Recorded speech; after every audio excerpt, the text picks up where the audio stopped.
नगरपालिकेच्या झालेल्या सार्वत्रिक निवडणुकीमध्ये या शहरानं लोकशाही आघाडी वैश्विक विकास आघाडीला स्पष्ट असं बहुमत दिलं आहे। या दोन्ही आघाडीचे उमेदवार राजेंद्रसिंह यादव हे नगराध्यक्ष म्हणून प्रचंड मताने विजयी झाले आहेत। एकंदर 21 सदस्य निवडून आले, 10 जागा या विरोधी बाजूला गेल्या।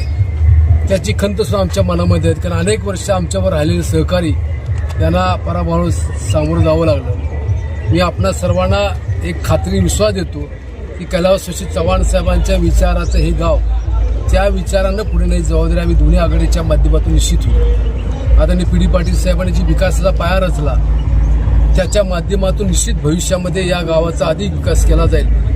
आणि आमचा जो स्लोगन होता शांततामय सहजीवन, हे व्यापारी केंद्र आहे, हे शैक्षणिक केंद्र आहे, इथं शांतता पाहिजे, सुरक्षितता पाहिजे, या दृष्टीने आमच्या दोन्ही आघाड्यांचा प्रयत्न निश्चित राहील।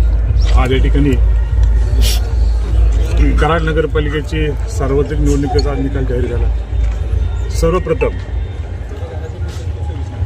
या लोकशाही आघाडी वैश्विक विकास आघाडीच्या वतीनं कराड शहरातील सर्व मतदार बंधू भगिनींचं या ठिकाणी मी हार्दिक आभार व्यक्त करतो। या गावाला एक वेगळा असा वारसा आहे। आदरणीय स्वर्गीय यशवंतराव चव्हाण साहेब असतील, आदरणीय पीडी साहेब असतील, यांना आदर्शवत मानून या ठिकाणी एक विकासाचं फार मोठं पर्व या ठिकाणी करायचं। आज तोच वारसा या ठिकाणी पुढे नेण्याचं काम आम्ही करणार आहोत। या ठिकाणी आदरणीय एकनाथ शिंदे साहेब असतील, देशमुख देसाई साहेब असतील, त्यांचे मार्गदर्शक नामदार बाळासाहेब पटेल साहेब असतील, संपर्क चर्चिकन्स या सर्वांच्या मार्गदर्शनाखाली या ठिकाणी एक विकासाचा विचार आणि आता साहेबांनी सांगितल्याबद्दल एक शांततामय सामूहिक सहजीवन हा विचार घेऊन या शहरातील जनतेसमोर आम्ही गेलो आणि जनतेने तो विचार त्या विचाराला पसंती दिली।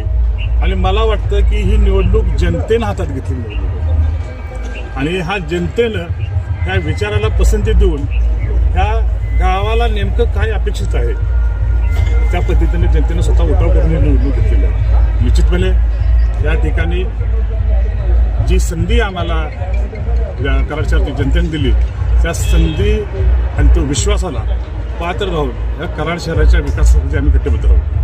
एवढ्या मोठ्या मताधिक्याचा विजय अपेक्षित होता का? 100% होता, कारण ही निवडणूक जनतेनं लढलेली निवडणूक होती। गर्हिताचं राजकारण हे कराड शहरातील जनतेने कधीच मान्य केलं नव्हतं आणि निश्चितपणे ही जनतेनं हातात घेतलेली निवडणूक होती। त्यामुळे ह्या एवढ्या यशाचा निश्चितपणे आम्हाला विश्वास होता। आजच्या या निकालानंतर आता ईव्हीएम वरती शंका आहे का? नाही, निश्चितपणे नाही। आम्ही काही ज्यावेळेला प्रेस झाली त्यावेळेला आम्ही सांगितलं होतं की प्रशासनावर आमचा विश्वास आहे, निश्चितपणे काही गडबड होणार नाही।